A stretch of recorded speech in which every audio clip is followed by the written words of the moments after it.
नमस्कार, किस्से कहानियों में आपका स्वागत है। प्रस्तुत है मुंशी प्रेमचंद द्वारा लिखे उपन्यास गबन का भाग 6।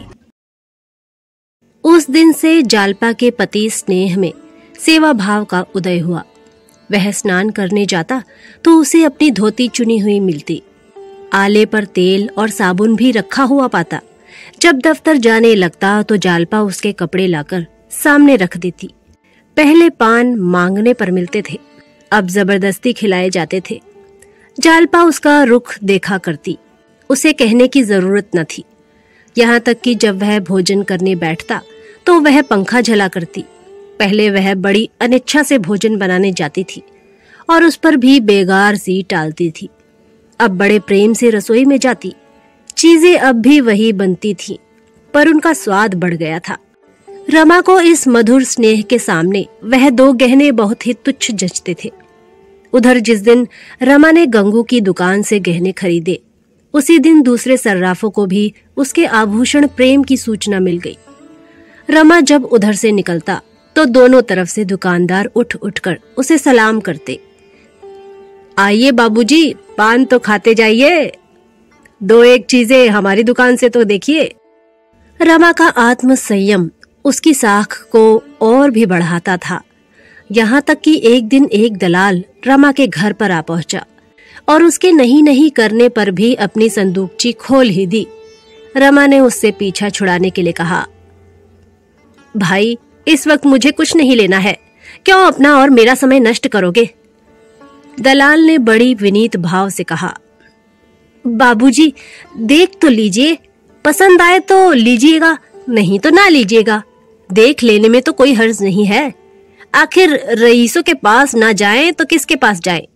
औरों ने आपसे गहरी रकमें मारी, हमारे भाग्य में भी बदा होगा तो आपसे 4 पैसे पा जाएंगे। बहू जी और माई जी को दिखा लीजिए। मेरा मन तो कहता है कि आज आप ही के हाथों बोहनी होगी। रमानाथ ने कहा, औरतों के पसंद की ना कहो, चीजें अच्छी होंगी ही, पसंद आते क्या देर लगती है। लेकिन भाई इस वक्त हाथ खाली है। दलाल हंसकर बोला, बाबूजी बस ऐसी बात कह देते कि वाह, आपका हुक्म हो जाए तो 1500 आपके ऊपर निछावर कर दें। हम लोग आदमी का मिजाज देखते हैं बाबूजी। भगवान ने चाहा तो आज मैं सौदा करके ही उठूंगा। दलाल ने संदूकची से 2 चीजें निकाली। एक तो नए फैशन का जड़ाऊ कंगन था और दूसरा कानों का रिंग। दोनों ही चीजें अपूर्व थी, ऐसी चमक थी मानो दीपक जल रहा हो। 10 बजे थे। दयानाथ दफ्तर जा चुके थे। वह भी भोजन करने जा रहा था। समय बिल्कुल न था, लेकिन इन दोनों चीजों को देखकर उसे किसी बात की सुध ही न रही। दोनों केस लिए हुए घर में आया। उसके हाथ में केस देखते ही दोनों स्त्रियां टूट पड़ी और उन चीजों को निकाल निकाल कर देखने लगी। उनकी चमक दमक ने उन्हें ऐसा मोहित कर लिया कि गुण दोष की विवेचना करने की उनमें शक्ति ही न रही। जागेश्वरी ने कहा, आजकल की चीजों के सामने तो पुरानी चीजें कुछ जचती ही नहीं। जालपा बोली, मुझे तो उन पुरानी चीजों को देखकर कै आने लगती है। ना जाने उन दिनों औरतें कैसे पहनती थीं। रमा ने मुस्कुराकर कहा, तो दोनों चीजें पसंद है ना? जालपा बोली, पसंद क्यों नहीं है? अम्मा जी तुम ले लो। जागेश्वरी ने अपनी मनोव्यथा छिपाने के लिए सिर झुका लिया। जिसका सारा जीवन गृहस्थी की चिंताओं में कट गया, वह आज क्या स्वप्न में भी इन गहनों के पहनने की आशा कर सकती थी? आह, उस दुखिया के जीवन की कोई साध ही न पूरी हुई। पति की आय ही कभी इतनी न हुई कि बाल बच्चों के पालन पोषण के उपरांत कुछ बचता। जब से घर की स्वामिनी हुई, तभी से मानो उसकी तपस्या का आरंभ हुआ और सारी लालसाएं एक एक करके धूल में मिल गई। उसने उन आभूषणों की ओर से आंखें हटा ली। उनमें इतना आकर्षण था कि उनकी ओर ताकते हुए वह डरती थी, कहीं उसकी विरक्ति का पर्दा न खुल जाए। बोली, मैं लेकर क्या करूंगी बेटी, मेरे पहनने ओढ़ने के दिन तो निकल गए। कौन लाया है बेटा, क्या दाम है इनके? रमानाथ ने कहा, एक सर्राफ दिखाने लाया है, अभी दाम वाम नहीं पूछे, मगर ऊंचे दाम होंगे। लेना तो था ही नहीं, दाम पूछकर क्या करता? जालपा बोली, लेना ही नहीं था तो यहाँ लाए क्यों? जालपा ने यह शब्द इतने आवेश में कहे कि रमा खिसिया गया। उनमें इतनी उत्तेजना, इतना तिरस्कार भरा हुआ था कि इन गहनों को लौटा ले जाने की उसकी हिम्मत न पड़ी। बोला, तो ले लूं? जालपा बोली, अम्मा लेने ही नहीं कहती तो लेकर क्या करोगे? क्या मुफ्त में दे रहा है? रमानाथ ने कहा, समझ लो मुफ्त ही मिलते हैं। जालपा बोली, सुनती हो अम्मा जी इनकी बातें? आप जाकर लौटा आइए, जब हाथ में रुपए होंगे तो बहुत गहने मिलेंगे। जागेश्वरी ने मोहासक्त स्वर में कहा, रुपए अभी तो नहीं मांगता। जालपा बोली, उधार भी देगा तो सूद तो लगा ही लेगा। रमानाथ ने कहा, तो लौटा दूं? एक बात चटपट तय कर डालो, लेना हो ले लो, ना लेना हो तो लौटा दो, मोह और दुविधा में न पड़ो। जालपा को यह स्पष्ट बातचीत इस समय बहुत कठोर लगी। रमा के मुंह से उसे ऐसी आशा न थी। इनकार करना उसका काम था, रमा को लेने के लिए आग्रह करना चाहिए था। जागेश्वरी की ओर लालायित नजरों से देखकर बोली, लौटा दो, रात दिन के तकाजे कौन सहेगा। वह केसों को बंद करने ही वाली थी कि जागेश्वरी ने कंगन उठाकर पहन लिया, मानो एक क्षण भर पहनने से ही उसकी साध पूरी हो जाएगी। फिर मन में इस ओछेपन पर लज्जित होकर वह उसे उतारना ही चाहती थी कि रमा ने कहा, अब तुमने पहन लिया है अम्मा, तो पहने रहो, मैं तुम्हें भेंट करता हूँ। जागेश्वरी की आंखें सजल हो गई। जो लालसा आज तक ना पूरी हो सकी, वह आज रमा की मात्र भक्ति से पूरी हो रही थी। लेकिन क्या वह अपने प्रिय पुत्र पर ऋण का इतना भारी बोझ रख देगी? अभी वह बेचारा बालक है, उसकी सामर्थ्य ही क्या है? ना जाने रुपए जल्द हाथ आए या देर में, दाम भी तो नहीं मालूम। अगर ऊंचे दामों का हुआ तो बेचारा देगा कहां से? उसे कितने तकाजे सहने पड़ेंगे और कितना लज्जित होना पड़ेगा। कातर स्वर में बोली, नहीं बेटा, मैंने यूं ही पहन लिया था, ले जाओ, लौटा दो। माता का उदास मुख देखकर रमा का हृदय मात्र प्रेम से हिल उठा। क्या ऋण के भय से वह अपनी त्याग मूर्ति माता की इतनी सेवा भी न कर सकेगा? माता के प्रति उसका कुछ कर्तव्य भी तो है। बोला, रुपए बहुत मिल जाएंगे अम्मा, तुम इसकी चिंता मत करो। जागेश्वरी ने बहू की ओर देखा, मानो कह रही थी कि रमा मुझ पर कितना अत्याचार कर रहा है। जालपा उदासीन भाव से बैठी थी। कदाचित उसे भय हो रहा था कि माताजी यह कंगन ले न ले। मेरा कंगन पहन लेना बहू को अच्छा नहीं लगा, इसमें जागेश्वरी को संदेह नहीं रहा। उसने तुरंत कंगन उतार डाला और जालपा की ओर बढ़ाकर बोली, मैं अपनी ओर से तुम्हें भेंट करती हूँ। मुझे जो कुछ पहनना ओढ़ना था, ओढ़ पहन चुकी। अब जरा तुम पहनो, देखो। जालपा को इसमें जरा भी संदेह न था कि माताजी के पास रुपए की कमी नहीं। वह समझी शायद आज वह पसीज गई हैं और कंगन के रुपए दे देंगी। एक क्षण पहले उसने समझा था कि रुपए रमा को देने पड़ेंगे, इसीलिए इच्छा रहने पर भी वह उसे लौटा देना चाहती थी। जब माताजी उसका दाम चुका रही थी तो वह क्यों इनकार करती? मगर ऊपरी मन से बोली, रुपए ना हो तो रहने दीजिए अम्मा जी, अभी कौन जल्दी है।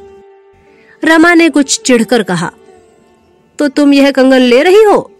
जालपा बोली, अम्मा जी नहीं मानती तो मैं क्या करूं? रमानाथ ने कहा, और ये रिंग, इन्हें भी क्यों नहीं रख लेती? जालपा बोली, जाकर दाम तो पूछाओ। रमा ने अधीर होकर कहा, तुम इन चीजों को ले जाओ, तुम्हें दाम से क्या मतलब? रमा ने बाहर आकर दलाल से दाम पूछा तो सन्नाटे में आ गया। कंगन 700 के थे और रिंग 150 के। उसका अनुमान था कि कंगन अधिक से अधिक 300 के होंगे और रिंग 40-50 रुपए की। पछताए कि पहले ही दाम क्यों ना पूछ लिए, नहीं तो इन चीजों को घर में ले जाने की नौबत ही क्यों आती। उधारते हुए शर्म आती थी, मगर कुछ भी हो, उधारना तो पड़ेगा ही। इतना बड़ा बोझ वह सिर पर नहीं ले सकता। दलाल से बोला, बड़े दाम है भाई, मैंने तो 300-400 के भीतर ही आका था।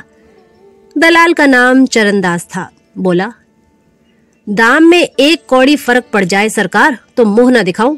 धनी राम की कोठी का तो माल है, आप चलकर पूछ ले। दमड़ी रुपए की दलाली अलबत्ता मेरी है। आपकी मर्जी हो दीजिए या ना दीजिए। रमानाथ ने कहा। तो भाई इन दामों की चीजें तो इस वक्त हमें नहीं लेनी है। चरणदास ने कहा। ऐसी बात ना कहिए बाबूजी, आपके लिए इतने रुपए कौन बड़ी बात है। 2 महीने भी माल चल जाए तो उसके दुगने हाथ आ जाएंगे। आपसे बढ़कर कौन शौकीन होगा। यह सब रईसों के ही पसंद की चीजें हैं। गंवार लोग इनकी कदर क्या जाने। रमानाथ ने कहा। 850 बहुत होते हैं भाई। चरणदास ने कहा। रुपयों का मुंह ना देखिए बाबूजी, जब बहू जी पहन कर बैठेंगी तो एक निगाह में सारे रुपए तर जाएंगे। रमा को विश्वास था कि जालपा गहनों का यह मूल्य सुनकर आप ही बिचक जाएगी। दलाल से और ज्यादा बातचीत ना की, अंदर जाकर बड़े जोर से हंसा और बोला। आपने इस कंगन का क्या दाम समझा था माँ जी। जागेश्वरी कोई जवाब देकर बेवकूफ ना बनना चाहती थी। इन जड़ाऊ चीजों में नाप तोल का तो कुछ हिसाब रहता नहीं, जितने में तय हो जाए वही ठीक है। रमानाथ ने कहा। अच्छा तुम बताओ जालपा, इस कंगन का कितना दाम आंकती हो। जालपा ने कहा। 600 से कम का नहीं। रमा का सारा खेल बिगड़ गया। दाम का भय दिखाकर रमा ने जालपा को डरा देना चाहा था, मगर 6 और 7 में बहुत थोड़ा ही अंतर था और संभव है चरणदास इतने ही पर राजी हो जाए। कुछ झेप कर बोला। कच्चे नगीने नहीं है। जालपा बोली। कुछ भी हो, 600 से ज्यादा का नहीं। रमानाथ ने कहा। और रिंग। जालपा बोली। अधिक से अधिक 100 रुपए। रमानाथ ने कहा। यहां भी चूकी, 150 मांगता है। जालपा बोली। जट्टू है कोई, हमें इन दामों लेना ही नहीं। रमा की चाल उल्टी पड़ी। जालपा को इन चीजों के मूल्य के विषय में बहुत धोखा ना हुआ था। आखिर रमा की आर्थिक दशा तो उससे छिपी न थी। फिर वह 700 रुपए की चीजों के लिए मुंह खोले बैठी थी। रमा को क्या मालूम था कि जालपा कुछ और ही समझकर कंगन पर लहराई थी। अब तो गला छूटने का एक ही उपाय था, और वह यह कि दलाल 600 पर राजी ना हो। बोला। वह 8.5 से कौड़ी कम न लेगा। जालपा बोली। तो लौटा दो। रमानाथ ने कहा। मुझे तो लौटाते शर्म आती है। अम्मा जरा आप ही दालान में चलकर कह दें, हमें 700 से ज्यादा नहीं देना है। देना होता तो दे दो, नहीं चले जाओ। जागेश्वरी ने कहा। हाँ रे, क्यों नहीं, उस दलाल से मैं बातें करने जाऊं। जालपा बोली। तुम ही क्यों नहीं कह देते, इसमें तो कोई शर्म की बात नहीं। रमानाथ ने कहा। मुझसे साफ जवाब ना देते बनेगा, दुनिया भर की खुशामद करेगा।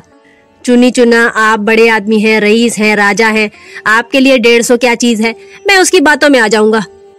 जालपा बोली। अच्छा चलो मैं ही कहे देती हूँ। रमानाथ ने कहा। वाह, फिर तो सब काम ही बन गया। रमा पीछे दुबक गया। जालपा दालान में आकर बोली। जरा यहाँ आना जी। ओ सर्राफ, लूटने आए हो या माल बेचने आए हो। चरणदास बरामदे से उठकर द्वार पर आया और बोला। क्या हुक्म है सरकार। जालपा बोली।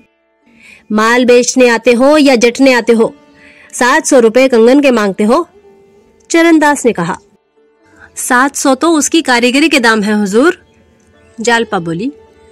अच्छा तो जो उस पर 700 निछावर कर दे उसके पास ले जाओ। रिंग के 150 कहते हो, लूट है क्या। मैं तो दोनों चीजों के 700 से अधिक ना दूंगी। चरणदास बोले। बहू जी आप तो अंधेर करती हैं, कहाँ 850 और कहाँ 700। जालपा बोली। तुम्हारी खुशी, अपनी चीज ले जाओ। चरणदास बोले। इतने बड़े दरबार में आकर चीज लौटा ले जाऊं। आप यूं ही पहने, 10-5 रुपए की बात होती तो आपकी जबान ना उधरता। आपसे झूठ नहीं कहता बहू जी, इन चीजों पर पैसा रुपया नगद है। उसी एक पैसे में दुकान का भाड़ा, बका खाता, दस्तूरी, दलाली सब समझिए। एक बात ऐसी समझकर कहिए कि हमें भी 4 पैसे मिल जाएं, सवेरे सवेरे लौटना ना पड़े। जालपा बोली। कह दिए, वही 700। चरणदास ने ऐसा मुंह बनाया मानो वह किसी धर्म संकट में पड़ गया है। फिर बोला।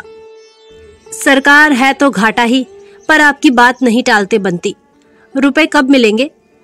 जालपा बोली। जल्दी ही मिल जाएंगे। जालपा अंदर जाकर बोली। आखिर दिया कि नहीं 700 में 150 साफ उड़ाए लिए जाता था।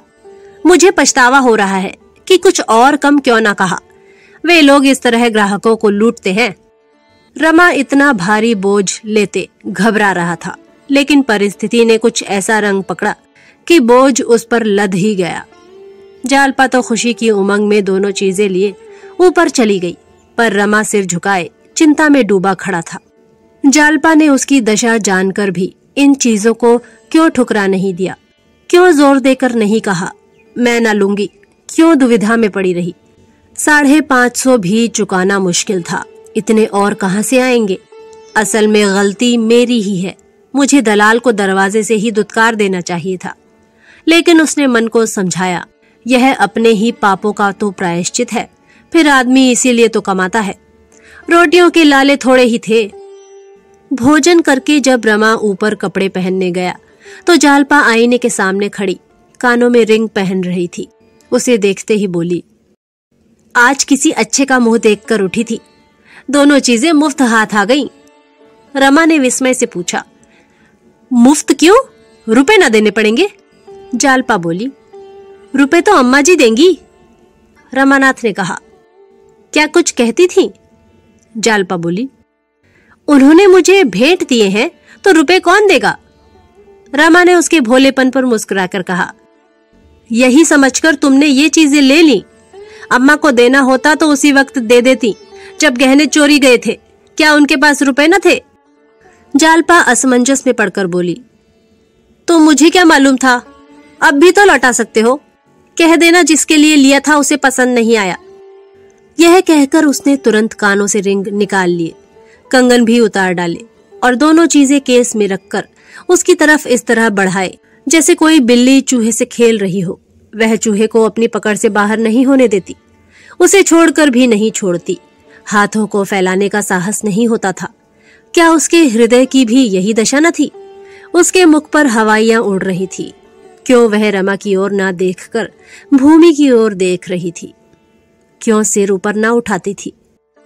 किसी संकट से बच जाने में जो हार्दिक आनंद होता है वह कहाँ था? उसकी दशा ठीक उस माता की सी थी जो अपने बालक को विदेश जाने की अनुमति दे रही हो। वही विवशता, वही कातरता, वही ममता इस समय जालपा के मुख पर उदय हो रही थी। रमा उसके हाथ से केसों को ले सके इतना कड़ा संयम उसमें न था। उसे तकाजे सहना, लज्जित होना, मुंह छिपाए फिरना, चिंता की आग में जलना, सब कुछ सहना मंजूर था। ऐसा काम करना नामंजूर था जिससे जालपा का दिल टूट जाए, वह अपने को अभागिन समझने लगे। उसका सारा ज्ञान, सारी चेष्टा, सारा विवेक इस आघात का विरोध करने लगा। प्रेम और परिस्थितियों के संघर्ष में प्रेम ने विजय पाई। उसने मुस्कुराकर कहा, रहने दो, अब ले लिया है तो क्या लौटाएं, अम्मा जी भी हंसेंगी। जालपा ने बनावटी कांपते हुए कंठ से कहा, अपनी चादर देखकर ही पांव फैलाना चाहिए, एक नई विपत्ति मोल लेने की क्या जरूरत है। रमा ने मानो जल में डूबते हुए कहा, ईश्वर मालिक है, और तुरंत नीचे चला गया। हम क्षणिक मोह और संकोच में पड़कर अपने जीवन के सुख और शांति का कैसे होम कर देते हैं। अगर जालपा मोह के इस झोंके में अपने को स्थिर रख सकती, अगर रमा संकोच के आगे सिर न झुका देता, दोनों के हृदय में प्रेम का सच्चा प्रकाश होता, तो वे पथ भ्रष्ट होकर सर्वनाश की ओर ना जाते। 11 बज गए थे। दफ्तर के लिए देर हो रही थी, पर रमा इस तरह जा रहा था जैसे कोई अपने प्रिय बंधु की दाह क्रिया करके लौट रहा हो।